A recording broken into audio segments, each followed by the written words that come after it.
Thanks, Dan. Getting my PowerPoint up right now.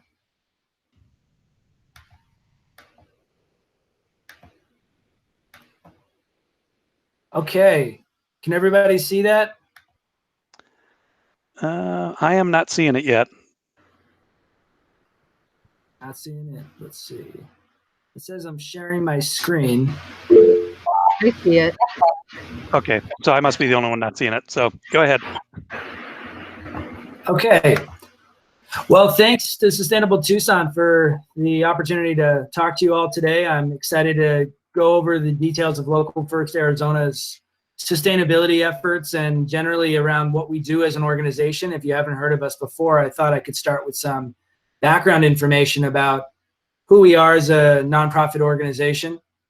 And please ask questions along the way if you want to use the chat box. I'm glad to answer questions before we get into the Q&A at the end.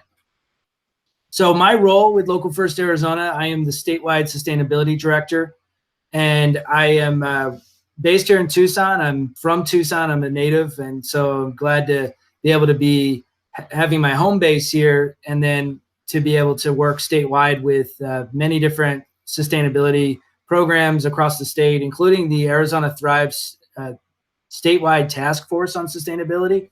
That's an effort that's been going on for about a year now to figure out how there can be better policies implemented across the state with climate action around clean air and clean energy. And I'm one of the few Tucson representatives on that task force. So a lot to talk about there as we get into more details with the Q&A, and definitely looking for ideas from the group. So the mission of Local First Arizona, we're a nonprofit organization that has a history of celebrating independent, locally owned businesses. We are known for our work around the localism movement. So basically the idea of buy local, and here it is right in front of you, think local, buy local, be local. The whole localist movement started with Kimber Lanning and her leadership in Phoenix, doing a lot around supporting local businesses there on Roosevelt Row in Phoenix. As a business owner herself, she knew that there needed to be strength in numbers to the approach around promoting the benefits of strong local economies, the economic and the cultural benefits, and that ultimately local businesses contribute to a sustainable economy that make us more equitable, more likely to thrive long-term with anything related to the environment, which is a big focus of us as an organization, is to focus on the environment. But also there are many other benefits, including equity and environmental justice, and ensuring that our cultures are protected as well. So what makes a local business? First off, we define it as owners live here in Arizona at least 9 months each year, that the business is not publicly traded, it is privately held, and that the majority of the business is done here, right here in Arizona. And I think the statistics really speak for themselves. One of the studies, Civic Economics, it shows the dramatic difference between the chain stores and the local independent businesses. The amount of local economic activity created per $1 million in spending, you can see a big difference between the two. And then in terms of jobs per $10 million in sales, there's a big difference between, again, the independent retailers, the chain retailers, and Amazon. And we find the Amazon effect to be one of the most concerning long-term, even more than the chain retailers, with the inequities being created and the amount of tax incentives being provided. And that's going back to the early days of Local First Arizona as a movement, when there was pushing back against how incentives are being provided to the big chain retailers and not support enough for the local businesses. So we're seeing that that trend is now going even more in the direction of the big giants like Amazon, unfortunately. And it's about voting with your dollars. It's about thinking through every decision that we make. It matters. It really does add up to the community that we want to see, the economy that we want. If we want it to be more equitable and culturally aligned and focused on supporting the multiple smaller businesses, for example, just alone, we need to think about how we're voting with our dollars, because it's up to us. So the examples I used before about the differences between the three, between local businesses and the chain retailers and Amazon. Well, when I define local businesses, it's not just the small local businesses that you know and love, like on 4th Avenue or in South Tucson. It's also bigger local businesses like the ones you see right here, like Dasha's and Harkins Theaters and Web PT and Alliance Bank. Like the credit unions here are all examples of local businesses. Shift matters. If a community the size of Tucson shifted 10% of our spending from non-local to local businesses, we would see a significant impact in the positive direction around equity and stronger local economy and keeping our identity intact, like I mentioned earlier. And that means 1,600 new jobs, $53 million in new wages, and 130 million plus in total economic impact by sourcing more products and services locally. We vote with our dollars every day for more prosperity for all and opportunity for all. So we're a nonprofit organization and we're a business coalition. We're actually the largest local business coalition in the country here in Arizona. So we have over 3,000 local businesses that are part of our network. And that also includes nonprofit organizations that are part of our network. And I should say, before I get further into what we are known for, that given the COVID-19 crisis, our shift has been significant in moving in real time to keep our businesses open as best as we can support in every way that we can on a daily basis. We are calling it the 3-phase pathway approach around triage, recovery, and then resiliency. And I'll speak more about that at the end. But I wanted to frame that a lot of what you're hearing today are the pieces of the foundation of our work for a long time now. But now we, in the last 2 months, have shifted to be working with our businesses to support them through webinars on a regular basis about the latest loan opportunities available, grant opportunities available, technical resources that they might need to keep their doors open. We're also being very creative about how to support the local businesses. So one example is getting sponsorships for the local businesses to get free membership for Local First Arizona, and as well as the nonprofits, so that they can be benefiting from the promotion that we have through our website and our social media channels, our directory, and then all these resources that we're putting together. We know how hard the times are, so we have put this together with our amazing supporters to provide this opportunity to sign up for membership now and at no cost. So I wanted to frame the current times that we're living in as the mindset that I'm in as I talk through where we are and where we're going, but I also wanted to provide some background on what we've been doing and continue to do, which is advocacy, it's business connections, it's placemaking. And we find with studies that we've researched that placemaking ensures that we have healthier communities where people are more likely to vote, they're more likely to be civically engaged, they're more likely to open businesses, and younger leaders stay and they want to create a business or be part of a business or part of a nonprofit and stay in their hometowns or stay in the communities after college and build stronger communities. So with Local First Arizona as a C6, we have traditionally focused on the network that we've been developing over 10 years now.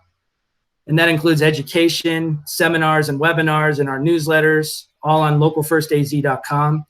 Our member stickers that I'm sure you've seen around town if you've been visiting local businesses. We have a lot around Tucson, around the whole state. We have collaboration opportunities in the past, right now virtual, of course, and our directory listings. So if you're looking for where to support local businesses, then the best place to go is our website.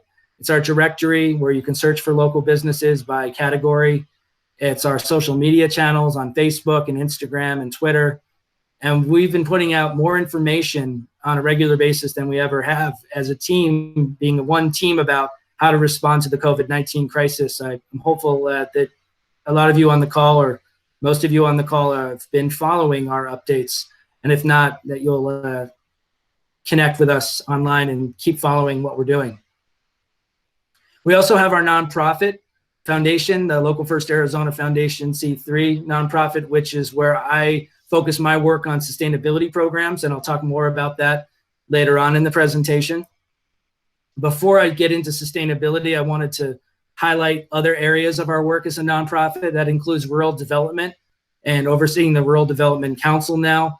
And you may have heard of the Rural Policy Forum that we put on. That's a big event every year that brings the rural leadership together and businesses together to talk about solutions. And we get very creative in how we support the rural communities with events in the past, like Weekend Zona, where we activate a community in rural Arizona. So it's a getaway to spend our vacation dollars here, when oftentimes in the past, so many of our dollars are going to outside of Arizona, to theme parks in California, and rather than spreading those dollars to be local, where there are really hidden gems all around our state and businesses to be supported and places to discover.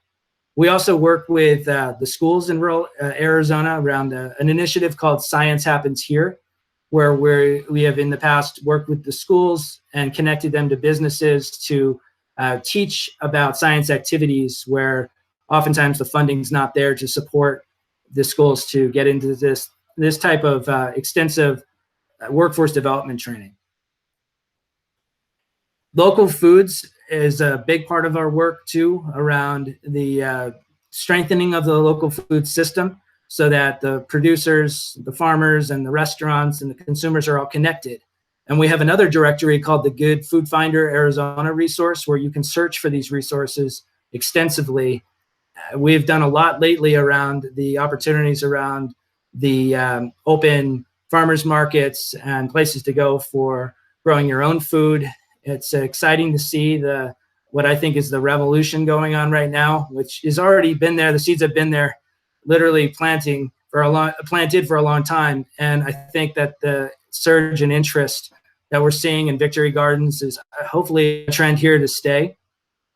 I'm very positive about that in these dark times, that there's so much interest in local foods. And there are many events that we put on, like the Arizona Farmer and Chef Connection, that have been all about connecting the dots here so that we strengthen our system here in Arizona.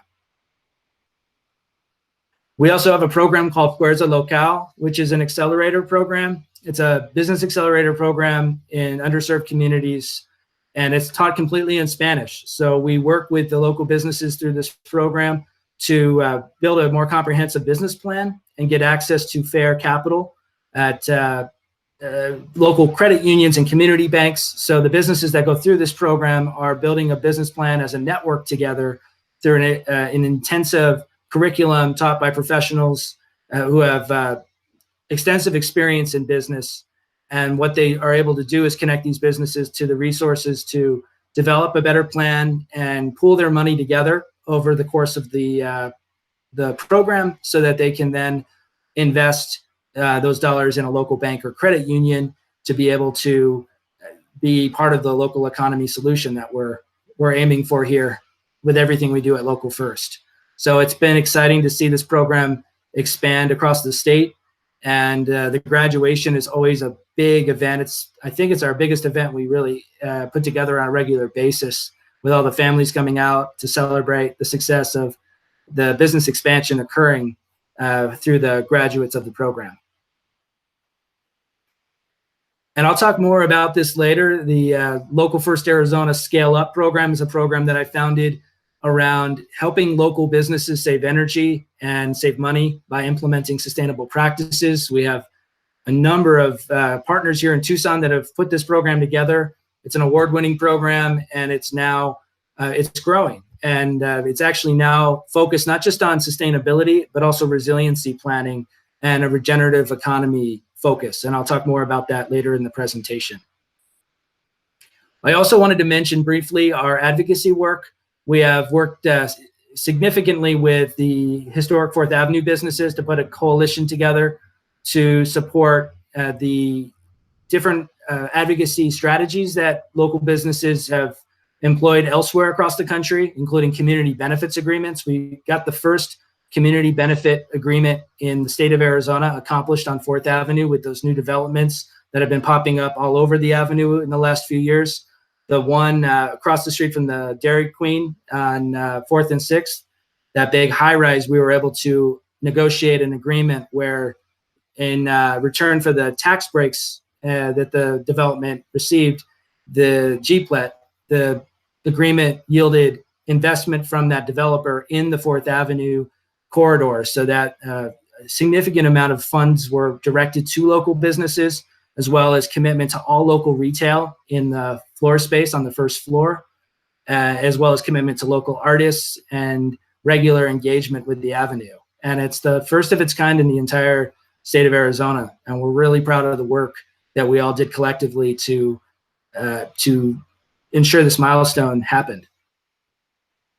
So I want to stop there for a minute, pause there for a minute to see if there are any questions about Local First Arizona before I get into the bulk of my presentation and the Q&A around resiliency and sustainability. Any questions about the background on Local First Arizona and where we are now? There were a few questions that popped up in the chat, Mike, while you were giving the presentation. Do you want to share those? Yeah, that'd be great. One of them was from Paula. She asked about the civics economics study that you had in your slides was from 2013. Do you know if there's been any update to those numbers since then?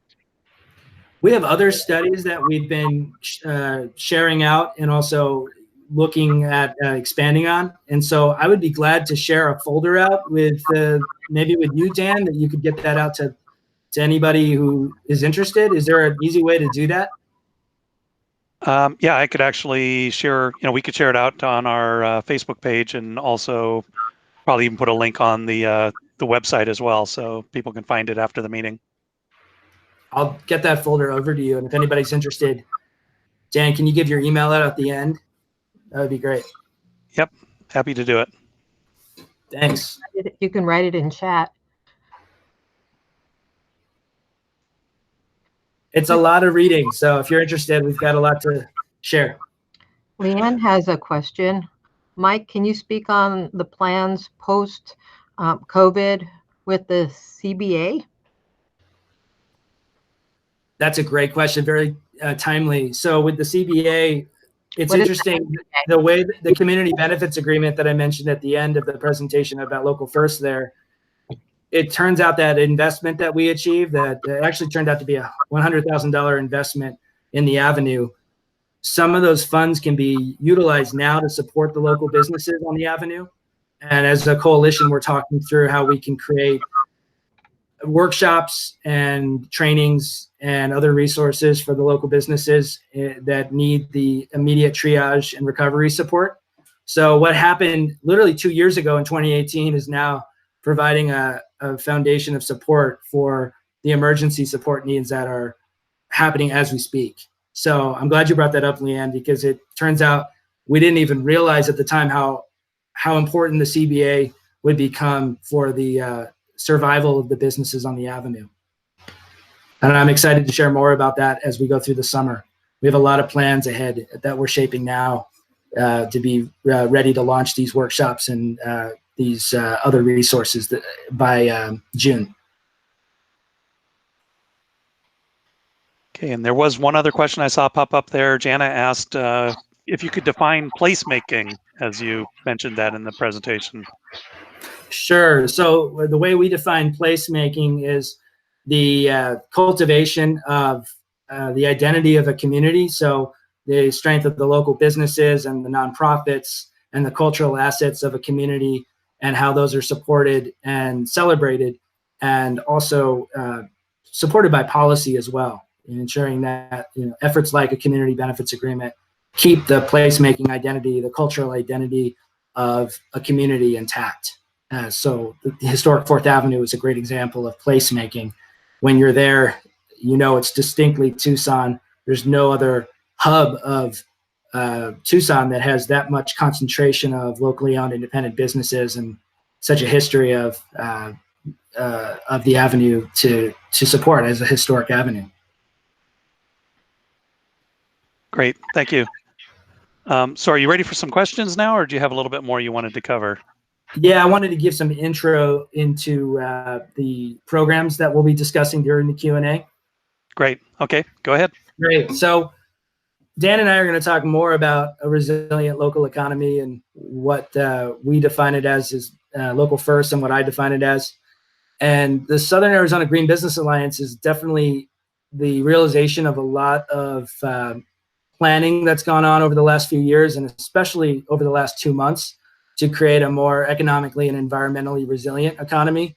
So we're at a point where we have 3 programs that we are rolling out. Actually, May 20th is the date.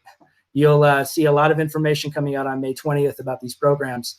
One of them is called Green Leaders. It's a certification program. It's a step-by-step program to help the planning process with retooling or potentially even completely relaunching your business model or nonprofit model to more sustainability focused, more resiliency focused. And then our Scale Up program, I'll talk about in a minute here, is being expanded to also be about resiliency planning. And that traditionally has been about workshops on sustainable project planning with individualized assessments to track your performance with your utility bills and utility cost savings, as well as an exclusive access to low interest green revolving loan funds and green team trainings and other benefits. And then there's the Tucson 2030 district, which is a more advanced option for businesses and nonprofits that want to meet the ambitious national goal of reducing energy, water, and transportation emissions 50% by the year 2030. That's been traditionally focused on deep energy and water savings retrofits, and now is an opportunity for continuing on from these other programs that we have. The certification is more of a foundational program. Scale Up is more of an intermediate to advanced planning program for projects and business plans. And then 2030 district's more the advanced planning program if you want to keep going and potentially even go to net zero. So the Southern Arizona Green Business Alliance is a new initiative that we're excited to unveil. And I'll get into some details quickly here about each program now. The certification program is one that is open to local and non-local businesses. The opportunity here is because there's so many different partners involved, we wanted to ensure that there was no excluding of the non-local businesses as well. We want every business in the community to go green and be sustainable and reducing their carbon emissions. So the Tucson 2030 district will be supporting the non-local businesses. We're supporting, of course, the local businesses. And the idea is to prepare for the effects of climate change, provide cost savings, reduce localized pollution, and bring in customers through many creative promotion opportunities that we're getting set up to recognize green leaders across the community. So as part of the Green Leaders program, we are putting together a whole set of starting actions that are required, including a water consumption baseline, an energy consumption baseline, a waste audit, a transportation survey, and then designating an employee to lead the efforts and be the point of contact for the Green Leaders program. This employee will lead a green team within the organization to identify solutions and implement projects, because ultimately we know it's about behavior change and instilling that culture of sustainability within an organization.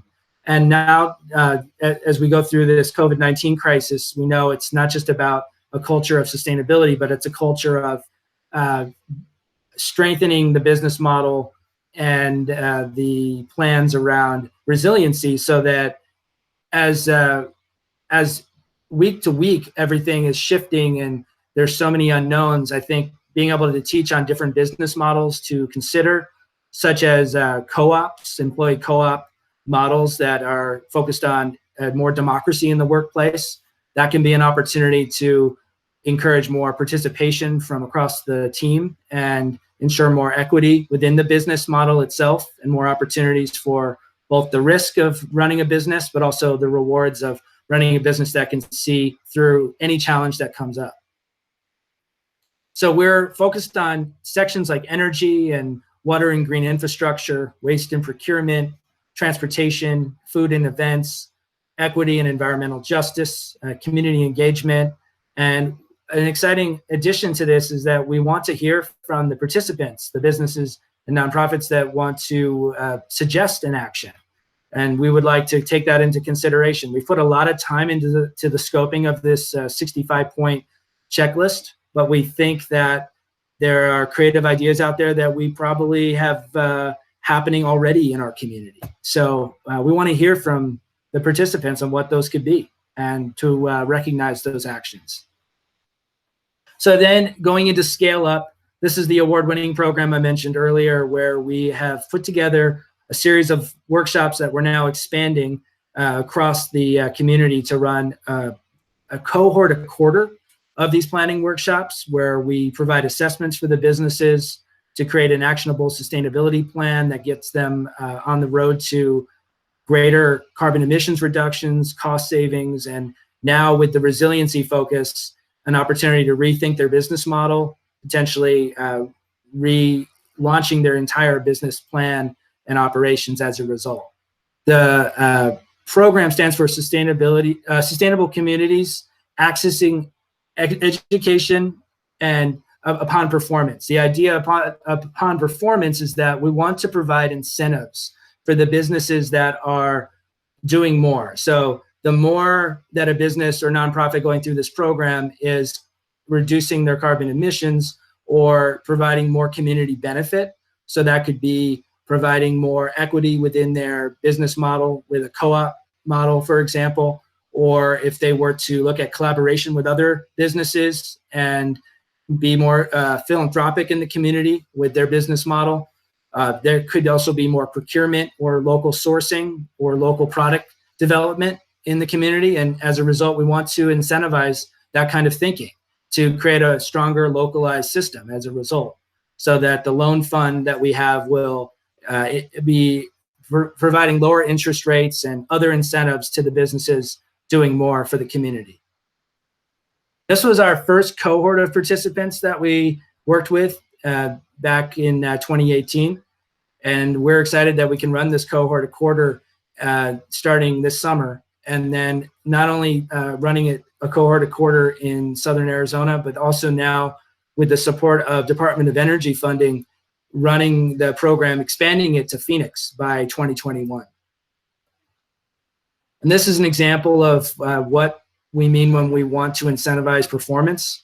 So as a business goes through the program, just from the cohort that I went through and highlighted just now, from a 10% energy reduction and water reduction and gas reduction, the potential savings is significant. And if we can incentivize businesses and nonprofits to get to 50% or more, the savings is significant that can be retained in our community and circulating through our community for much greater return for the time and for a stronger Tucson as a result.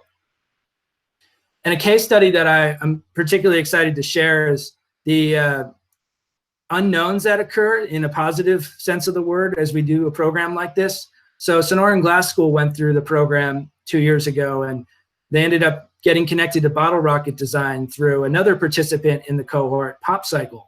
And PopCycle has worked with bottle rocket design for some time with their products that they create out of recycled glass that include countertops and planters and candles and pet bowls. And so it occurred to PopCycle to connect Sonoran Glass School to bottle rocket design so they could use over 100 pounds of glass a week from Sonoran Glass School for their products. And I think this is an example of what we want to see more of with Scale Up 2.0 and getting further into collaborations like this that can result in the planning process that we have already scoped out.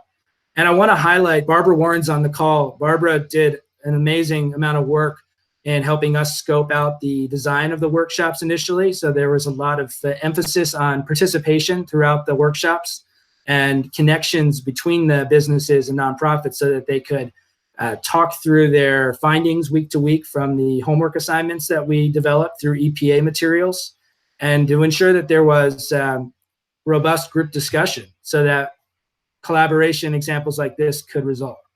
So thank you, Barbara, for all of your community leadership.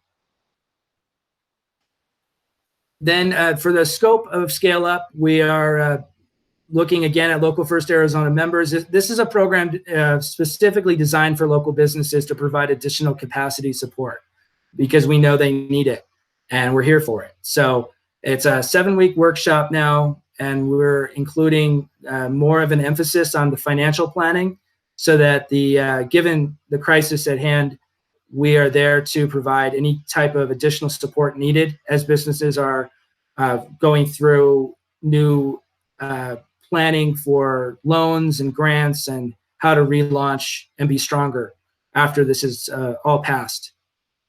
And there will be 10 to 15 businesses per cohort, 3 cohorts in Tucson over the next year. A greater emphasis on utility savings and reducing of emissions and incentivizing of deep retrofits, which is the goal of the 2030 Challenge for Planning.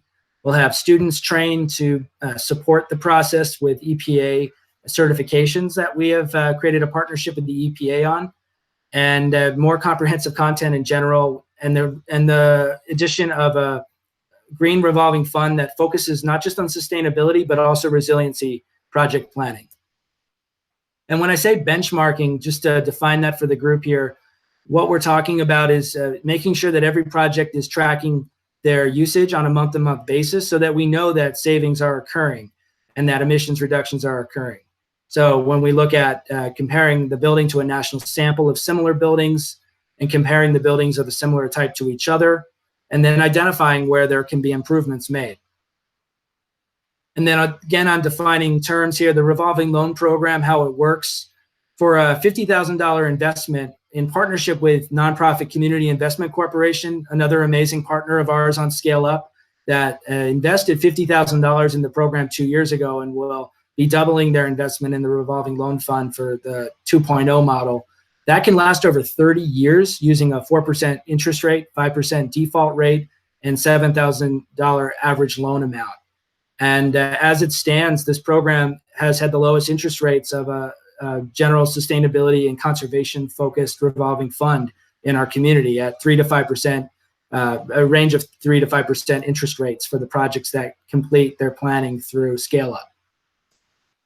This is the way it was scoped prior, and we're going to be unveiling a larger fund soon here this summer, as I mentioned.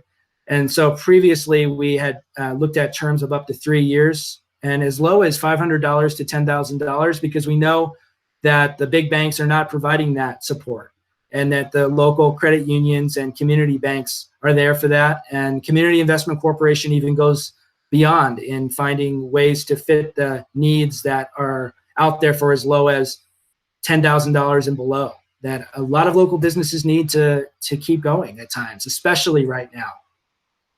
There are also grant funds available up to $2,000 per applicant upon completion of the program and benchmarking of their facility and their project. Lastly, I want to highlight briefly the 2030 district. I mentioned it's a more advanced option, and Local First Arizona partners with the district as a private-public nonprofit collaborative, which the goal is nationally to reduce building energy use by 100%, carbon neutral for new construction, and 50% for existing buildings, reducing potable water consumption by 50%, and reducing transportation greenhouse gas emissions by 50% from regional averages by 2030. So it's all about the economic case for these reductions, which are significant, and helping the increase in asset value and reducing of operating costs, and more importantly than anything, creating a healthier community. This is briefly an image of the 2030 Challenge for Planning targets, which are step goals. And if you look at where we are for 2020, it's a 20% step goal, and 35% for 2025, and a minimum of 50% by 2030 for the district as a whole. And as of now, over 470 million square feet committed to meeting the 2030 Challenge in Tucson. And we're excited to partner with them to provide more advanced support as we have very ambitious targets to meet and climate action to take on now.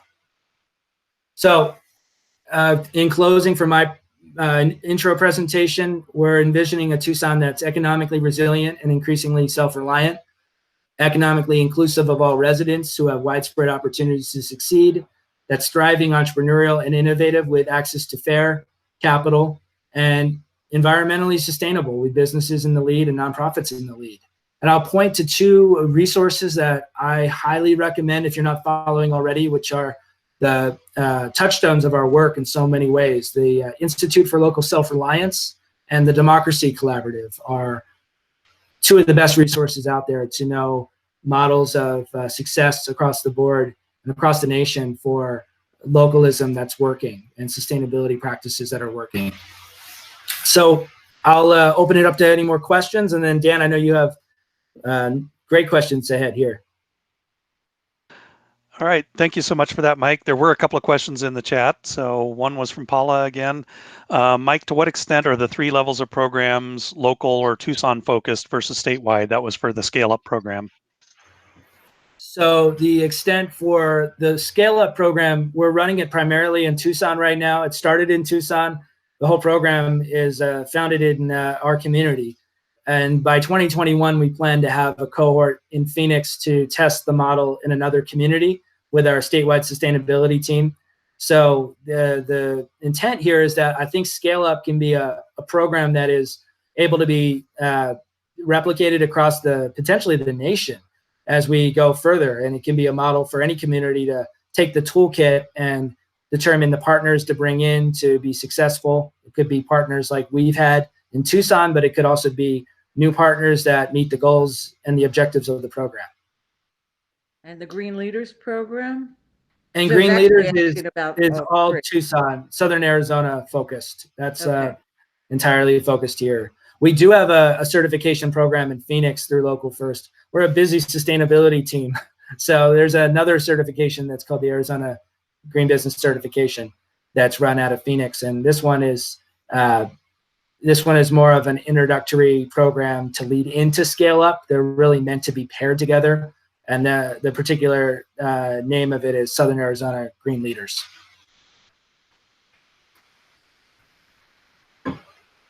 All right. Jana did have a comment while you were talking about the example of the Snoring Glass Academy and Pop Cycle working together. She did point out that Steve K over in Ward 6 has a program where he's collecting glass bottles to be ground into sand, which are then being used in cement or for other uses. So that's another really cool project that they're trying to expand citywide, actually. I think it's a really cool project. You can bring it over to the back of the Ward 6 office and he'll still crush those. Yep. And then Trace had a question. Other than Good Food Finder, is Local First working on other ways to promote local sourcing by local businesses?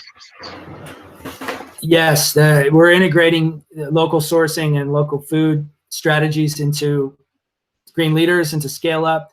We're making it a much more robust part of the program than we have before. And particularly knowing everything that's gone on lately with the surge in interest in home gardening and victory gardens, we think there's a big opportunity to promote a different kind of thinking around our local food systems and an increased investment in them.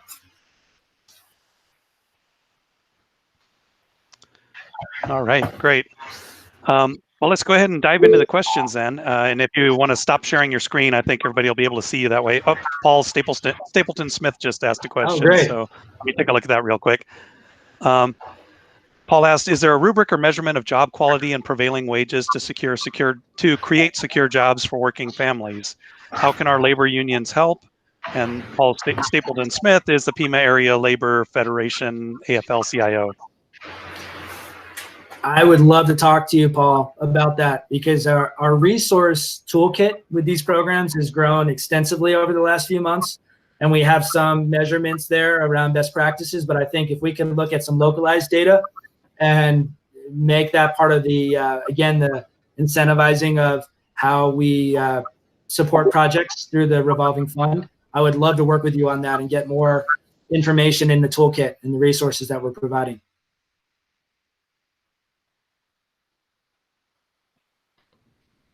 Didn't Paula have one more question?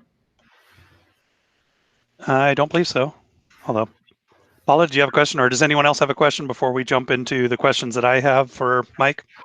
Yeah, I think there's one more. I was curious if there's, I was very impressed with the results of that first year of Scale Up, and I was wondering if there's been any follow-up to see how the businesses in that cohort have been progressing. Are they doing are they continuing? Are they doing more? What's been happening? It varies by business, and what we've been working on since COVID-19 is reaching out to every one of them to re-engage them in the new process that we have for Green Leaders and Scale Up 2.0. The Scale Up was a pilot, and we did a lot with a pilot, but now it's becoming a full-fledged program here to stay. And we think that given where we are now, every one of those businesses would benefit from going through and doing a new project or expanding on their project from before, projects from before. So we have created case studies actually over the last 2 months with every one of these businesses to see where they're at currently. And we're going to be releasing those case studies as part of the launch of all these programs this month and into the summer. So there will be a lot more information around every one of those businesses that's already participated. And we were fortunate to have support from the University of Arizona on the case studies. So good timing to ask about that too. It's all about to be unveiled in much greater detail. That sounds great. That's wonderful. Thank Barbara you. had a comment on there. Did somebody Yeah. want to read? Yeah, I was going to go ahead and Barbara mentioned that the design for the Scale Up workshops came from the Building Resilient Neighborhoods workshops that Physicians for Social Responsibility offers to help offers neighborhoods to help people plan for climate disasters. And of course, if you're interested in hosting one of those workshops in your neighborhood, then you should contact Barbara with PSR. And I'll do a quick plug for that. I've gone through the training and it's excellent. It was an inspiration for the Scale Up trainings and the workshops. Yeah, and I'll double on that because I actually gave a guest presentation as part of the Sam Hughes neighborhood, Building Resilient Neighborhood workshop. And it was really a very thorough workshop, covered a lot of topics and really worthwhile.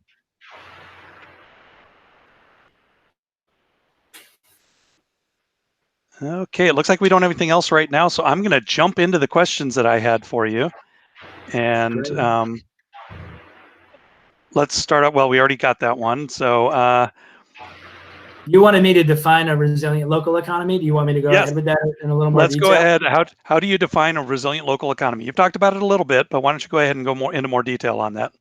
Sure. I think it's holistic. I think it's a multifaceted definition. So personally, I think starting with looking at resiliency as the capacity for communities and our ecosystems to persist in the face of adversity. If we look at what's going on in the current crisis that we're in, COVID-19, in a lot of ways, it parallels a crisis like climate change and the impending crisis there that will increase over the near term and long term.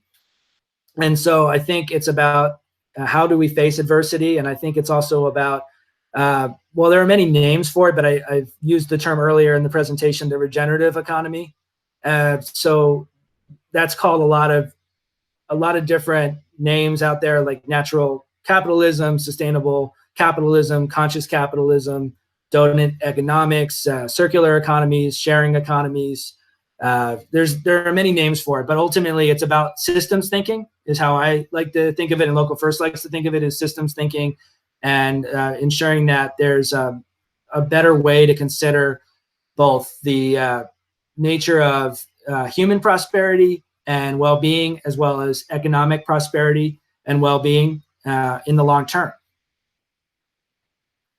And then there are more detailed, I'll call them tactics, like I mentioned earlier, environmental sustainability practices, energy efficiency, water conservation, transportation reductions, localism practices and strategies and tactics like local procurement, employee cooperatives, worker protections, social equity business models, ensuring that there are fair wages. I'm glad Paul brought that up. I want to delve a lot more into that with the new models that we're putting together.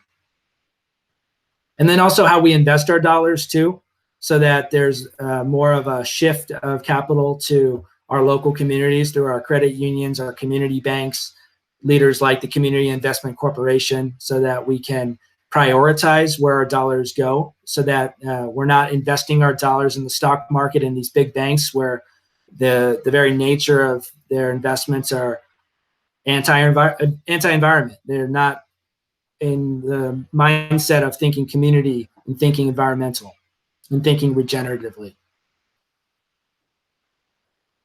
So vote with your dollars. Yeah, absolutely. And I really love the regenerative economy or the circular economy. They're both things that you do see a lot of talk about now. And it's great to hear that you're addressing that. And of course, along the same lines of a resilient local economy, what current programs and services does Local First have available to address both a resilient local economy, and how are you addressing the realities of COVID-19, since this certainly is going to have an impact locally and as well as nationally. But it seems that Tucson especially gets a lot of the brunt of these things when there's economic problems. Sure. Well, already we're seeing such a shift in how business is even thought of. So being very adaptive, very flexible, and how we go about everything now is the way we have to be if we're going to serve our businesses in our community and nonprofits, and thinking about everything from the idea of going more online, of course, and being safe in all of our business practices as the economy and communities reopen safely. Whatever that timeline looks like is hard to say right now, to do it as safely as possible.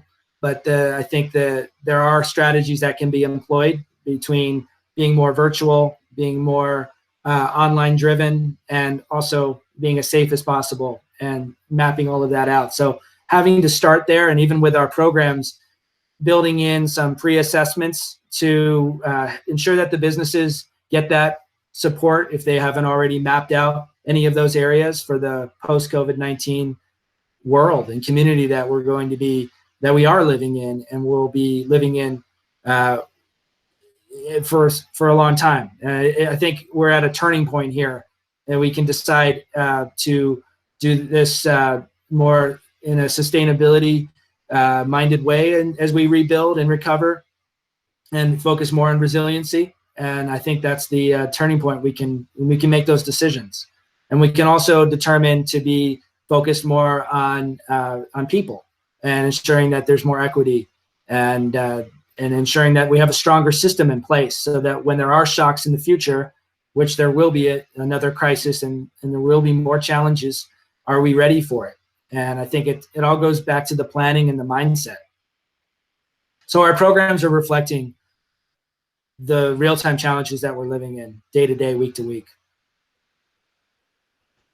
Yep, and you did mention equity, which I think is so important anytime we're talking about everything to do with not just the economy, but with sustainability as well, because they all go together. And so in the most recent household survey from the Census Bureau, the percentage of Tucsonans living in poverty was as high as 40%, and the average for Pima County is 16%. And that, of course, was before the COVID-19 issue came up. The recent coronavirus pandemic has contributed to more than 320,000 unemployment claims in Arizona as of last week. What can we do to address the poverty and unemployment issues in Arizona without increasing environmental degradation and reliance on non-local entities?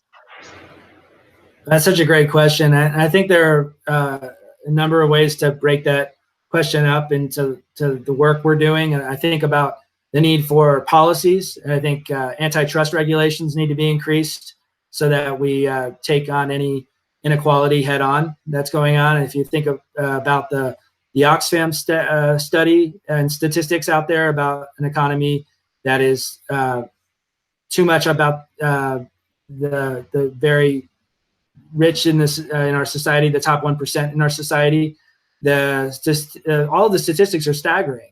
From that report from Oxfam, and I know a lot of you know this, but the top 1% owns more wealth than everyone else combined. In the U.S., the bottom half of the population has seen zero income growth, while the top 1% has seen a 300% increase over the past 30 years. We've seen staggering inequality. And then where, again, back to where the investments go, where the big banks invest, it's not environmental work. It's not for the environment. It's not enough for people. And we're set up for barriers that we have to address head on, I think. And I think a Green New Deal is a great idea, but I think we're going to have to figure out how to do a lot of that locally with, again, how we vote with our dollars, how we support businesses that are prioritizing regenerative business models, nonprofits that are doing that work. And I think we have to consider every dollar that we spend and every policy that we want to see is critical from here on out, that we measure everything against criteria like sustainability, regenerative economy work, and equity. Yep, absolutely. One thing that we're really proud about here in Tucson was having been honored with designation as a UNESCO City of Gastronomy, which did recognize the incredible food diversity that we have here in Tucson and the history. However, recent events have made it really obvious just how dependent we are on outside food sources and how fragile our unique restaurant ecosystem is. What can we do to celebrate the unique tastes and experiences of Tucson while increasing our resilience to environmental shocks, whether they're a health crisis or a climate crisis? One example I was thinking of with that question is the idea of the tragedy of the commons, which is the research that expressed the inevitability of overuse and degradation to all shared resources, and it had been maintained with that study that privatization or government control were the only two solutions. But there are other ways of thinking about how we go about an economy and how we go about GDP. And most notably, the book Governing the Commons. That's one that I recommend looking into more. The research asserts that small communities are better suited to formulate their own solutions, and it's not one or the other. It's not just privatization or government control. It can be something completely different, a different pathway, a localized system that provides more opportunity for people in the community to make decisions that support many more people in the community to be benefiting as a result. And that it's not about scarcity thinking. It's about community-minded solutions that can be benefiting many more people as a result. So I think that idea of insisting that every community can assess its own strengths and weaknesses and what can be improved is, to me, a cornerstone of our thinking with these programs as well. So that applies to our local food systems, that applies to the City of Gastronomy as a big accomplishment for our community. And how do we leverage it to build upon a stronger local food system? I think there are so many ways already in the works. And I think our local businesses and nonprofits and community members can all contribute to it, to be a stronger local food system. And I think we're seeing that already. It's in progress. That to me is a very positive outcome in a very short period of time here. We're seeing that there's a whole rethinking of more local sustainable production, thinking about vertical and urban gardens and rooftop and container farming, and public spaces and parks can be accommodating food production and mitigating threats from flooding and storms. And there's so much we can do to rethink, again, how we have an economy that benefits people, the environment, and our local community. All right, thank you. And this last question has opened up a number of other questions. So should we pause? Trace asked, does LFA have any plans for additional efforts to encourage people to buy local, for example, joint marketing of local businesses? Oh, yes. And we're already doing that on a regular basis, and you're going to see a whole lot more of that. Between our sustainability statewide team and our food team and our whole statewide team, between all of those teams, you're going to see a lot of content on businesses that are doing more around local food production and collaborations, like I mentioned earlier, and pivoting their business models or completely retooling and relaunching their business models. That content's already getting generated, and because of programs like our resiliency programs and our triage to recovery to resiliency pathway that we've been setting up, you're going to see a lot more content like that on a regular basis from us. I'm so positive about what this team has been able to pull together so quickly to think of our efforts more collectively and not just regionally or just one team based. So yes, definitely more of that ahead. Excellent.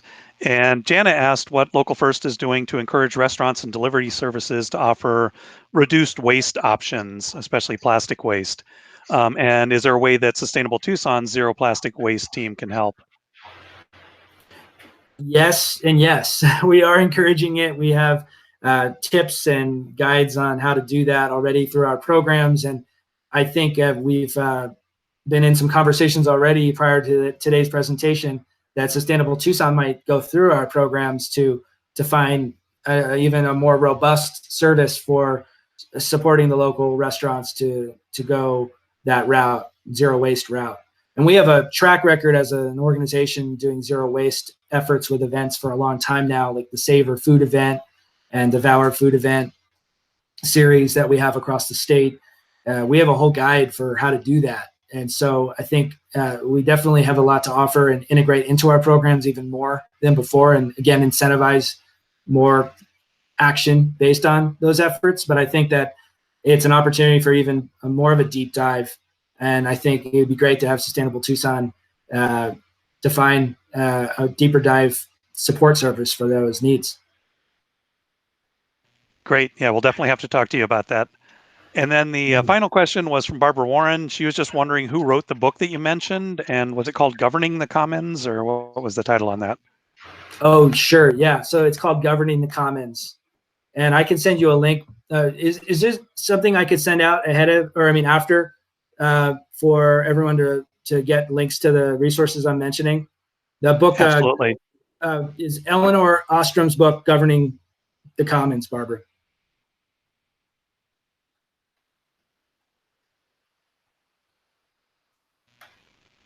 Okay, so moving on to the next question I have for you.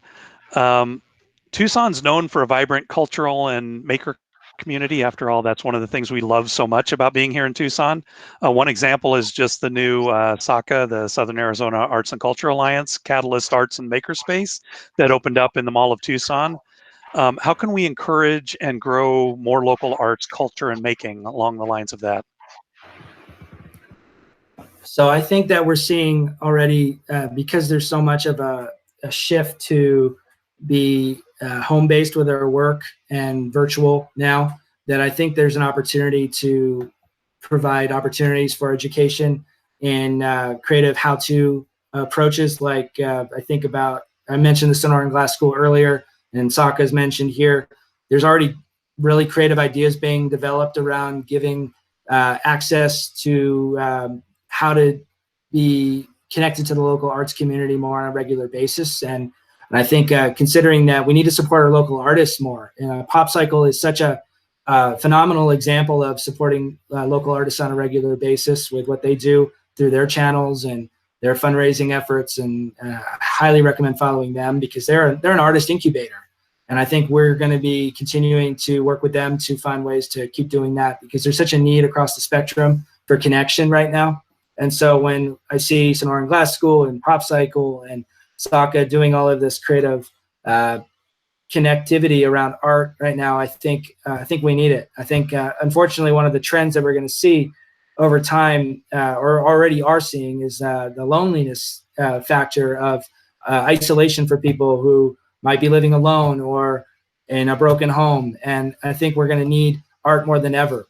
And also just the fact that we're not around each other as much as we used to be. It's a very difficult time for society, and art heals. I'm a big believer in the arts, and I think we need to ensure that we are working across the spectrum to provide mentorship programs for next generation artists, and particularly focusing on underserved communities, people of color, and the indigenous communities in our wonderful, rich region. I think we have such a rich culture here in terms of our history. And I think that there's opportunities to build more understanding and connectivity. If I'm going to look at it in a positive way, which I will land on with everything, looking for a silver lining here as best as we can, I think we have access more than ever. And then digital equity is also an important part of that equation. So ensuring that there's wireless access, and Sunnyside School District is doing some very creative work around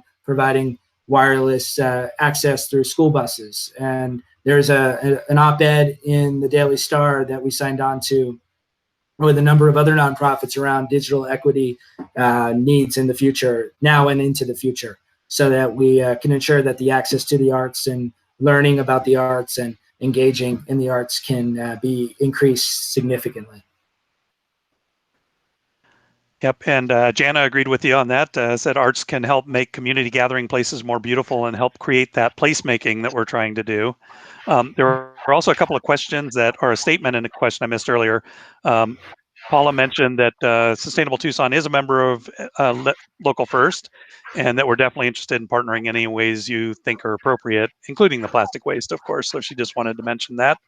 And then go ahead. You had to comment to that. Yeah, well, I also wanted to mention the murals that the Historic Fourth Avenue Coalition has invested in are a testament to what can be done in terms of placemaking investment. And that was really moving fast over the last few months before COVID-19. And I hope to see more of that happen across the community. It's such a way to increase awareness of artists and their work, and also bring us all together more. So we're quite a community of murals, you know, and I think there's a lot more we can do with it. Absolutely. Yeah, that's one of the things I love about Tucson is just the murals in surprising places sometimes. It's just so much fun and so beautiful. It definitely beautifies the city. And then Danielle Corbett also asked, do you think there's an incentive to make restaurants in Tucson certified through the Green Restaurant Association certification standards? Absolutely. And so with the City of Gastronomy, we're actually providing points between our programs for the businesses that are looking at food and looking at providing more of a crossover there, so that businesses that are going through both can get the points for going through both programs. So we're definitely looking at the linking there, so we're not duplicating efforts right now. Excellent. And then finally, Mark Flanagan gave you kudos. He said, bravo, Mike. These are really excellent initiatives across the board that celebrate the valuable diversity of our local culture and region. So he just wanted to give you kudos for that. And I totally agree with that. I'm glad Mark's on the call. We're in talks with Imago Dei thanks to Mark's connection, to be part of our programs. So we can think about schools being an incubator space for workforce development for youth. And that could include sustainability type projects, arts type projects. So Mark, thanks for making that connection. We're onto something there. Yeah, and I'll second that on Imago Dei. We were fortunate enough to do a Sustainable Tucson and Code for Tucson event there during 10 West. Great space, great students, great staff. I can't say enough good things about Imago Dei. So totally agree with you. Okay, back to a little bit more depressing stuff. The recovery from the 2008 recession was very slow in Southern Arizona, well behind the pace of Phoenix and much of the rest of the country. Some of this stemmed from the lack of economic opportunity, but it also reflected a lack of investment in new ventures in Southern Arizona. So how can we encourage more economic opportunity locally and keep the profits here in Arizona instead of going to out-of-state banks and corporations? And I know you've mentioned that a couple of times, but just like you to give you a chance to reiterate that. Well, I wanted to add some statistics to that. Again, it's sobering how far we have to go, but then also very encouraging how much Local First has been able to take the lead in getting a shift to occur, like we're known for with the local economy work we do. The work we do also focuses on community banking. And the fact that the big banks hold over 90% of all Arizona deposits, and we've been able to shift that significantly. So we're seeing an increase in the number of deposits in the local community banks and the credit unions, and that's really important to the work we're looking to see grow. We want to see more local businesses getting loans on a regular basis, not just in crisis. At low interest rates. We want to see more opportunity for investments in these types of programs, like a green revolving fund, so that it could be a multi-million-dollar fund, ideally, and supporting much bigger projects over time. There's opportunities to do that, but it's going to take a big shift, and it is definitely the case where the majority of funds with the local banks and credit unions, they're being invested in the local community, whereas with the big banks, they have a much lower track record of investing in the local community. So I think that we need to consider that the local banks and credit unions have more, I think, connections with our community. There's more there's more ownership around the investment in the community because they live here, they started here, and I think that they're not disconnected as much as we're seeing the trends speak for themselves. So it's not easy to do, but I think we're going to need to again vote with our dollars and invest differently too. Yep, absolutely. We need to quit sending all our money to New York and other states because we need it right here. Yeah, exactly. All right. Well, we just passed the 50th anniversary of Earth Day just a short while ago, although it does seem like it was a long time now, just in the current situation. The forced reflection on what is really important brought about by the pandemic response has many of us thinking about how we can reduce waste and overconsumption in our lives. What can we do locally to consume less, waste less, and repurpose more without negatively impacting our quality of life? I personally, I think that a lot of that's happening as we speak. I think that this community, Tucson community, and in other communities, we're seeing it.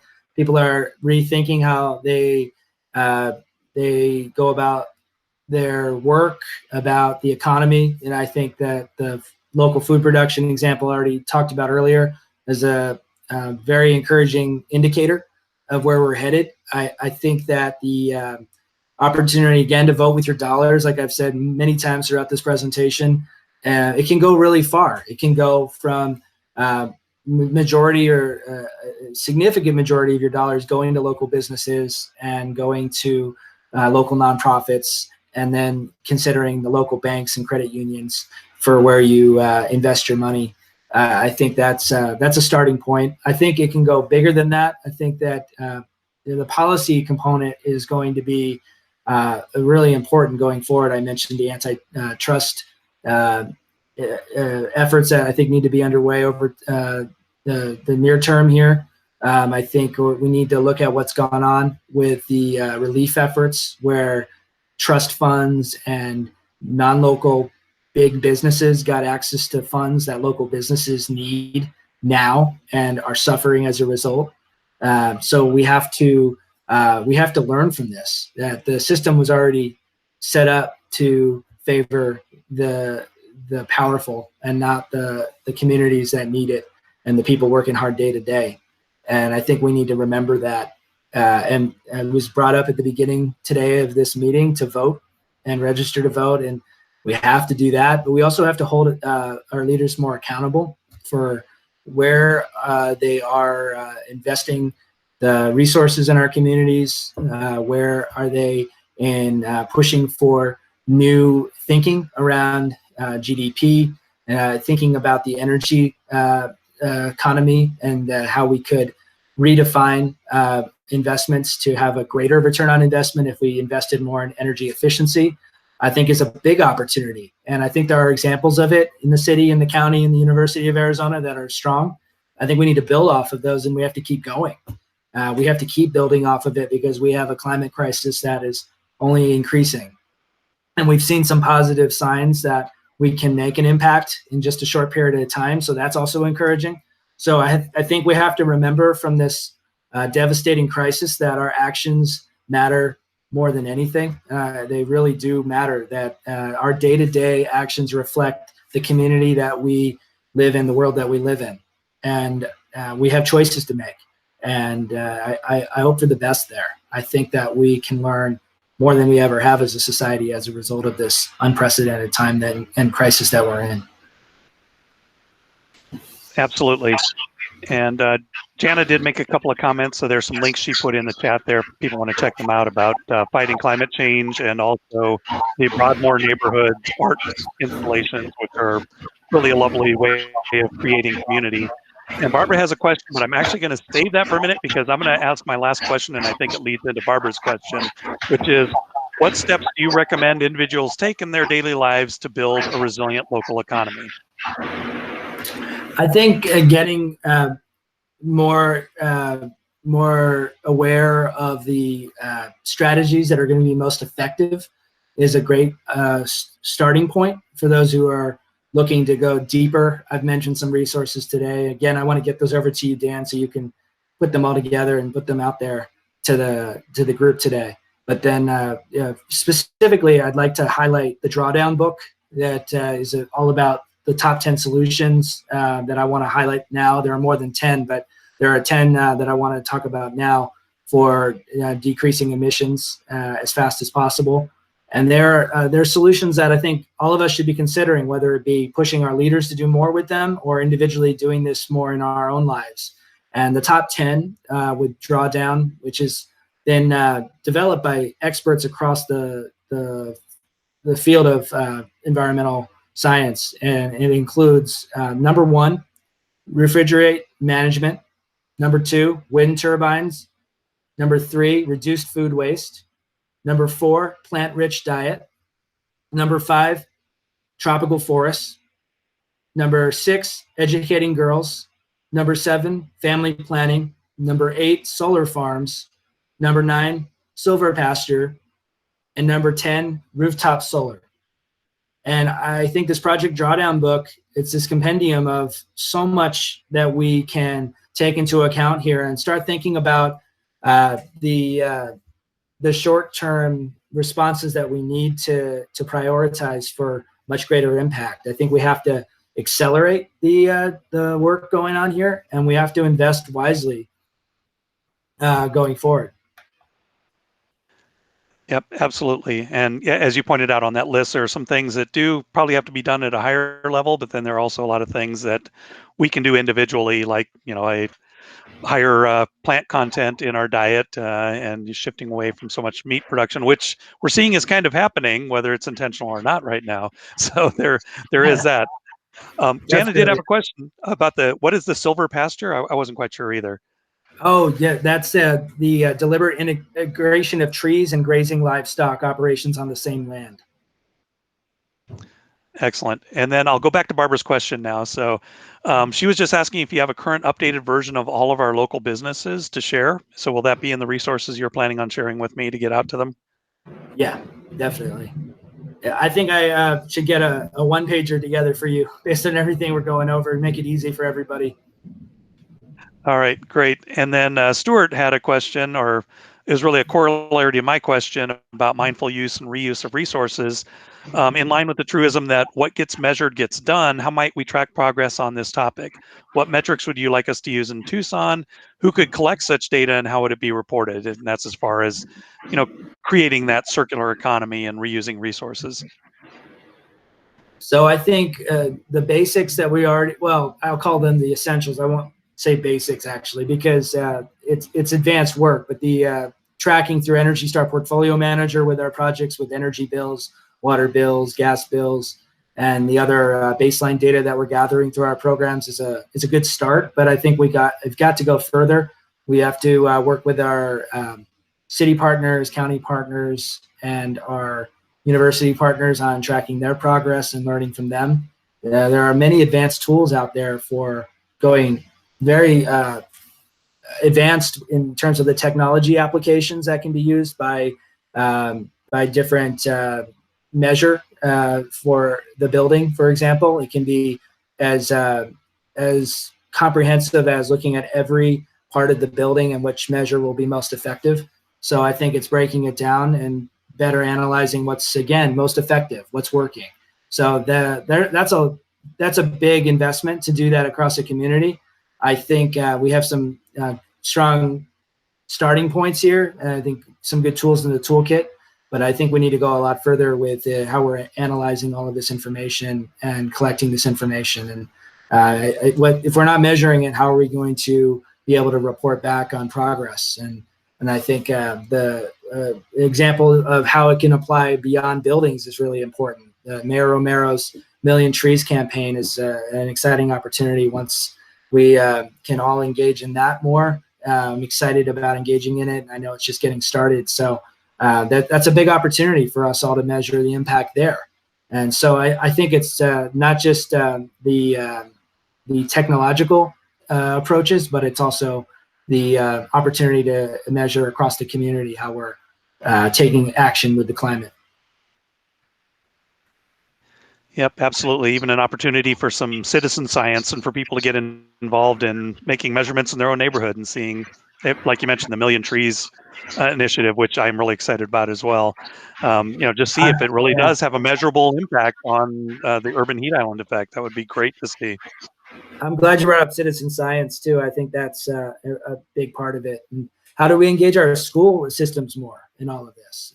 I think that there are trainings that we can provide for students to get engaged, including high school students. We want to offer that through these programs. So the training around, again, benchmarking is available through the EPA, and that's a certificate-based program. We're actually the first community to get a training set up with the EPA where there's a certification provided, a certificate provided for getting the benchmarking training going. So we want to provide that more, but I think that's just one example of so many that we need to be providing tracking on. We have to inventory all of our efforts so we don't miss an opportunity to ensure that we're making progress, and also where are the gaps at from there. Yeah, absolutely. And Kurt Reuter also, he clarified that it was silvopasture, which I think that Jana had understood as silver pasture, and that's how I heard it too. So he also, he also provided a resource. He said another good resource for climate solutions is Climate Interactive's En-ROADS modeling tool. I don't know if you're familiar with that. It's new to me, but sounds cool. I have heard of it, yes. So yeah, I'll definitely be checking that out. And that's all the questions I had. So I really appreciate that. I'm going to go ahead and see if anybody else wants to put questions in the chat, or of course you can unmute yourself if you have questions for Mike at this point, because I've asked all the questions I had planned on asking tonight.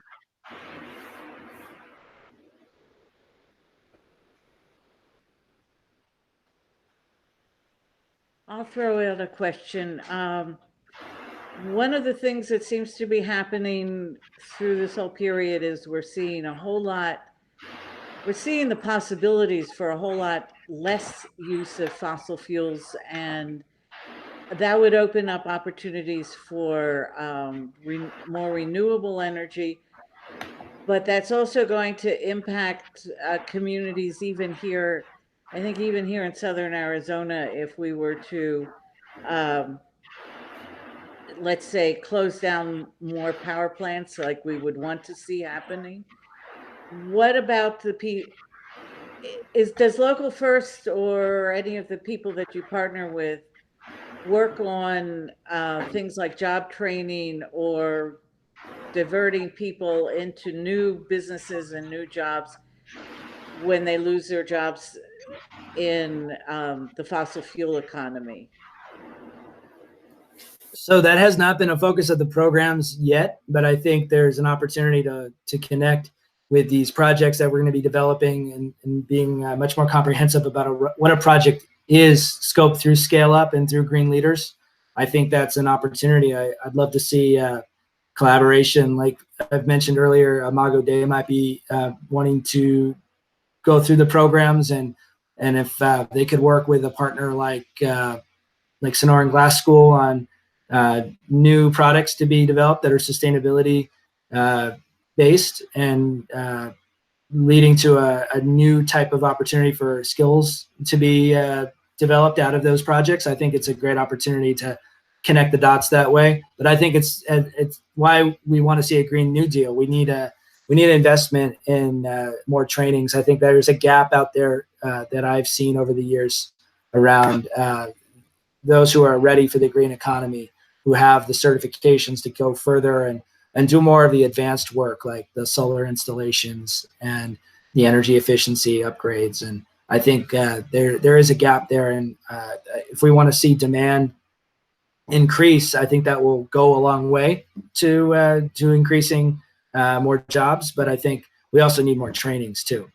And we do need more investments. And again, rethinking where the investments go. If we can see increased return on investment with green investments and green bonds through city investments, county investments, university investments, that would lead, I think, to more of a sea change, really, around the opportunity for trainings that go along with those projects as savings are realized. And so I think that there's some research to be done there, and I'm working with a group to get some of that research out soon to the community, so we can make the case that in a crisis that we're in right now, we shouldn't decrease our investments in green infrastructure and green job work. We should increase so that there's much greater return on investment and a shift to benefit more people in the community as a result, and the planet, obviously.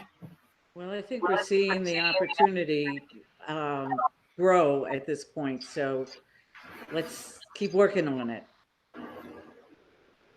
Definitely. And we need sustainable Tucson and everybody on this call to help with that. I think, to me, an opportunity with this 2020 election is to push for an emphasis on climate action and climate investment. And I think there's a lot we can do. I think the Sunrise Movement and everything that they're doing in the youth climate action movement, it's really genuinely exciting to me to see how much the youth in our communities are aware of the urgent need here. And any way that we can back their efforts and get involved, I think we should do it. I think that they already are, they're on it, and they could use the help. So let's join efforts there where we can, because I think a climate-based voter outreach and not just outreach, but advocacy campaign this year, this is the year for it, and beyond. I think we can do more collectively than if we all try to splinter our approaches, and we won't get as far. So that's my personal feeling on it and thinking on it is, and we should be supporting those youth movements and getting those as far as they can go, even with having to be completely virtual right now. I think that term climate-based voter outreach is that's a really great one to promote. Yeah, I think the odds are significant with where we are in society right now in the U.S. But I think that when it's this challenging, it's also that much bigger of an opportunity. So yeah, I think that strength in numbers, I'll leave it at that. Strength in numbers is going to be key to success now.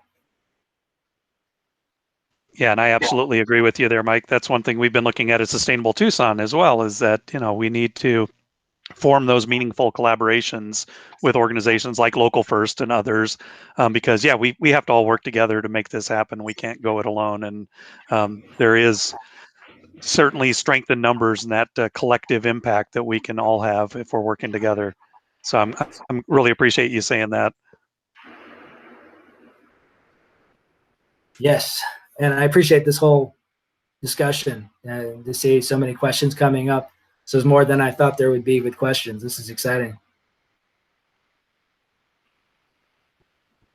Mike, can you turn your light on? Your image isn't as clear as it was when we first started. Sure. Yeah, let me do that right now. You're in the dark.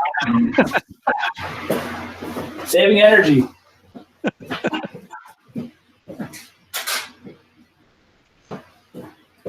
Now I can finally see the picture that was on the wall behind you too. I was trying to figure out what that was as you kept moving around. A lot better.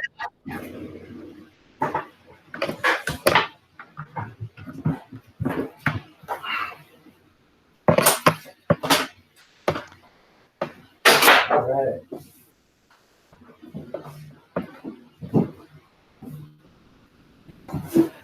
Other questions? We can see your alcoholic beverages in the background. Those are my canisters for watering our plants in our victory garden. Oh, okay. Oh, that's an update too for the group. I've got half the backyard converted to a victory garden. So that's been fun to do the last few months. Yeah, we're gonna have to ask you for a virtual tour of that, because that sounds pretty cool. I know we've been trying to grow more, but we're not quite to half of the yard yet. And a shout out to Ray Clemens and Natural Building Works for getting me set up with everything I need here. There's actually a lot of people on Facebook doing gardening for the first time. doing kind of victory gardens, like, COVID gardens. And so I want to put a call out to people who know how to garden, and it's particularly low water gardening, or using Oyas, rainwater, to put that information out there on your social media so that we won't be losing a lot of water as these people's plants are going to die. So I see you laughing, Shreya. I agree. Thank you, Jana. It's really important that we all share as much as we can here. Yep. All right. Any other questions from the group?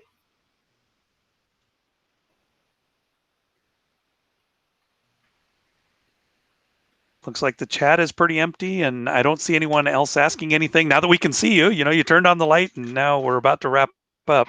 But I do really want to thank you for taking the time to meet with us tonight, Mike. It was an awesome presentation. I really appreciated hearing about what Local First Arizona is up to right now, and the many initiatives you have to try and make a more equitable and resilient local economy here in Tucson, as well as to be more economically or environmentally sustainable, not just economically sustainable.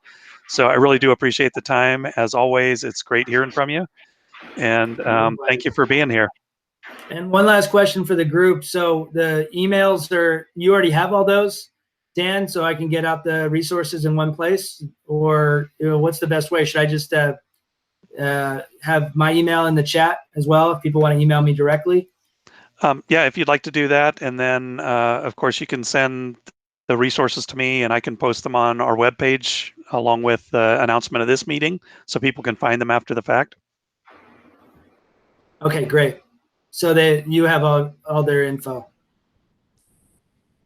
Yeah, well, they should be able to find it on our sustainabletucson.org webpage. I will put a link to it there and on the meetup as well.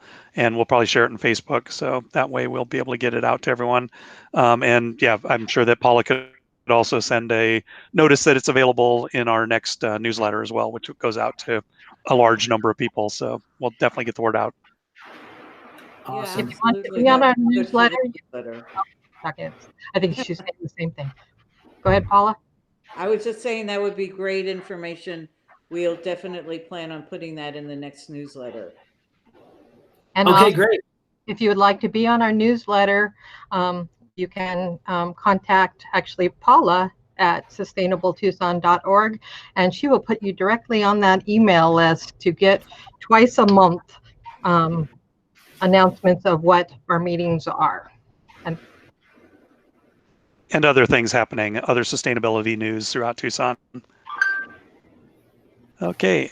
And one last thing, I would like to invite everyone to attend the next topical issue meeting, which again will be the second Tuesday of the month and will most likely be virtual. I'm not sure what the topic is going to be. We're going to have to work on that because we originally were supposed to be going to the University of Arizona to have a session about art and equity. And so I'm not sure if we're going to be able to move that into the virtual realm or if we're going to need to shift to another topic. So keep an eye on the meetup page and Facebook and our webpage for the announcement of the next meeting. And again, thank you so much, Mike. Thanks, Dan. Thanks, everybody, for attending, and appreciate, Dan, your leadership to get this together. It was my pleasure, Mike. Good night, all. And Take Mike, care, everybody. Mike, before you leave, is he still on there? Oh, hi. Hi. So yeah, let's talk soon because there's some other things that we need to work on besides the zero plastic thing. So if we can. Great. Let's set up a call. That sounds great. Okay. All right. Thanks, Good everybody. Have a good evening. Thank you. Mark says, great job.